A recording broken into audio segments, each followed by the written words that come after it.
I wrote a for loop which repeats from 1 to the length of the word. Now, in this example, I just made a script variable called word, and I set the word to pizza, of course. And inside my for loop, I'm just going to say the value of I. So if I run this, of course, it's going to count to 5. Why is it counting to 5? Well, because pizza has a length of 5. So really, this for loop is just going from 1 to length of pizza, which happens to be 5, and it's saying I every time through the loop.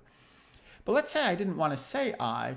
Let's say I wanted to say what is at position I in the word. And that sometimes is a confusing thing for students.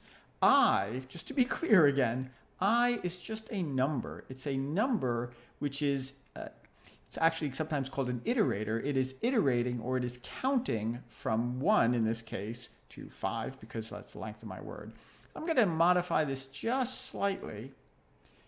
Instead of saying I, this time I'm going to say letter I of my word. So think about what you think this is going to do. You got it? All right, I'm going to run it. And I hope you got it. So you'll see, I think, that it is now saying each letter of the word. Right? So I, again, I is just a number. It is counting from 1 to 5 in this particular case. And now instead of saying I, which is just a number, I'm saying the letter at position I of the word. And again, every time I go through the for loop, I is going up by 1. So it's saying one letter at a time. I'm going to run this again, so much fun. It's saying one letter at a time as I go through the word.